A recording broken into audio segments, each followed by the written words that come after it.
Hello everyone, thanks for coming outside with me today. Today we're going to look at February's Bowhunter Box Club box, and I'm not going to lie, this is actually my favorite box to date because it has my favorite piece of archery equipment, my secret favorite piece of archery equipment that I always like to mess with and tinker with, but I never have the money outright to buy all the different types that there are. So we're going to go through it. Only 4 items in this box this month, but I'm super okay with that because the one is easily my favorite. Total value of this month's box is $72. I'm not going to show you the exact product list just yet. You'll have to wait to the end to see my favorite piece. The first one is an Orion LED hat clip. Most hat clips that you'll find on the market go underneath and they clip on this way. I actually like this one because it goes on the outside and the top of the brim, so that way it doesn't get in your line of sight when you're wearing the hat.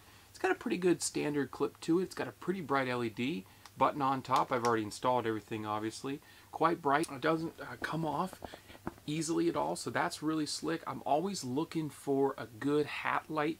I'd like to be hands-free as much as I can. Headlamps are great, but they can take up a lot of space. This is also nice because it's removable. Nice little light to have in my car for emergency things, or also just anything else while I'm in the tree stand. The nice thing about headlights is that you can use them hands-free.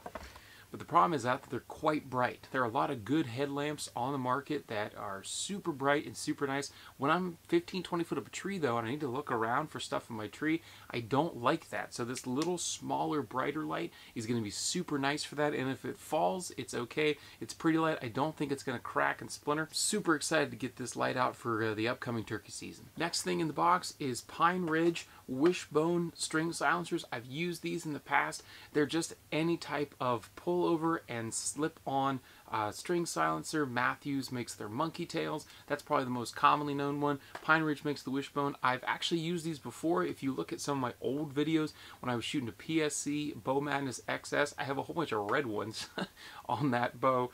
These are really nice string silencers. They're actually really convenient. They're not too hard to put on, but they definitely don't fall off once you have them onto your string and cables. I like to use them on the cables in particular. They seem to wear out a little bit faster on the string. I personally prefer string silencers that go in between the strands of the string and cables, but if you don't have a bow press, you can't do that. So these are nice and convenient for those people who are just at home and just want to silence up their bow a little bit, pull it over, pop it on, and be done. You can never have too many small game heads. It's really nice to see some from Dead Ringer in this month's box. I always like taking this out and shooting groundhogs in the summer. It's a good target practice, and also any other type of varmint and pest control. Or you can even break it out during small game season for squirrels, for rabbits, even maybe if you want to get lucky and try to go for some upland birds, you can do that. Alright, so the best for last, the fourth and final item is a Scott Archery Quickshot caliper style release. Holy cow, this is fantastic. This is like this is Christmas, or this is worth it for me right here. And I'm not just saying that. Like, I get super excited about releases. Releases run typically about $40 to $100 depending on the type that you buy and the brand that you buy. And I don't have $40 to $100 just floating around to throw at 5, 6, 7 different releases to try them all. So the fact it was in the Bowhunter Box Club is super exciting. Scott is a release brand that I particularly not tried much. I'm more of a true ball man myself. I've tried some true fires in the past, but Scott and Stan are two of the ones on my bucket list, if you will. This is definitely not a super expensive one from Scott. It's only $40 retail price, but it has a lot of really slick features that I'm really excited to try and report back on, hopefully later in another video. The Scott Quickshot has a lanyard or a rope style, which means it can sit there and it can go 360 degrees of direction, which can have its benefits as well as its deficits. So once it's on, it can kind of go just about anywhere it wants to, which I've always been a little bit wary about when I'm in a tree stand, particularly if I'm climbing the tree. I used to use a climber exclusively for about 15 years, that I'd be holding onto the climber, and this is just going to sit there and clang, clang, clang off of the arms of the climber. But I don't think this one will, because you can take it and you can tuck it back underneath inside the wrist strap. I mean, how slick is this? That's awesome. It's totally out of the way. And whenever I get up into the stand, so I don't run the risk of dropping my release, putting it on when I'm up in the stand, I can just pull it off and I'm ready to hunt. Now, of course, the neatest thing about this is the adjustability of this lanyard. One thing that I've really struggled with getting people into archery about is that they'll go and they'll buy a release, and the release will be way too long for their hand. You want the top of the caliper to be somewhere close to the base of your longest finger. This keeps it in nice and tight to your hand.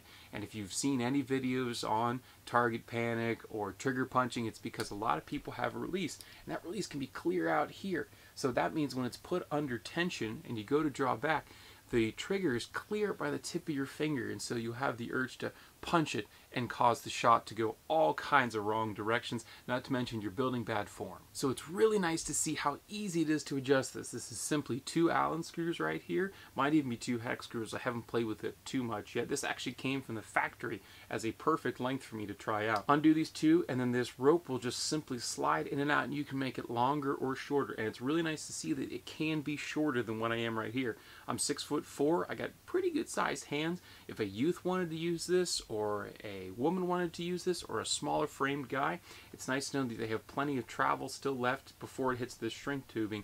So you could definitely have a release that's going to fit everybody from, as you can see how long this gets, you could fit anybody from a little kid up to Andre the Giant. Now, a few things that are noteworthy in comparison to a release that's in the typical budgets range. You'll notice that the trigger is significantly smaller on the Scott than it is on the True Ball. Now, I personally like a larger style trigger. It gives me more of a tactile feel, but that is all a matter of personal preference. And I've shot this one just fine with the couple dozen test shots I've put through it so far. Also, this one is a spring-loaded joint dual jaw, so it has both jaws will open simultaneously, whereas this one is on a sear system, a rolling over sear system, and when it goes, it's going to go and it will collapse open and you have to manually push it shut, whereas this one will just open and shut as you work the trigger. That one, this True Ball Stinger, is a dual jaw. This one is a single jaw, which means this side of the jaw is fixed, just like your top jaw in your own skull is fixed, and your bottom jaw is the only one that moves. That's the same here. Now, of course, Scott Archery Products is in cooperation with the Outdoor Group, a list of companies that makes really high-end, high-quality stuff. They make slick trick broadheads. Of course, they make elite bows, which are my personal favorite. So it's always nice to see another Outdoor Group company join up with the Bowhunter Box Club. I'm definitely going to have this to give this release more of a go, see if I really want to continue to hunt with it. And if not, it's definitely going to be a great practice release, definitely a good change up. You'll often find that when you start shooting release for a really long time, sometimes a little subtle change, maybe it doesn't have to be from a index style release to a back tension or to a thumb button. Sometimes it can just be as simple change as different style trigger, or maybe the different way that it breaks over with the sear instead of the spring system. Maybe the way the buckle sits on your wrist. Maybe how this lanyard is a lot thinner than this shaft here that holds the caliper to the wrist strap here. Whatever the case may be, sometimes that little bit of change can help you with your target form and help you with your accuracy. That's all for this video. If you have any questions about Bowhunter Box Club, follow the links in the description below. If you have any questions for me, also follow the links in the description below. My Instagram, my Facebook, my email. You can even drop a comment here on YouTube. Hope you're able to get outside and enjoy the sport of archery hunting if you so choose. Definitely enjoy God's beautiful creation, and we'll get to see you next time.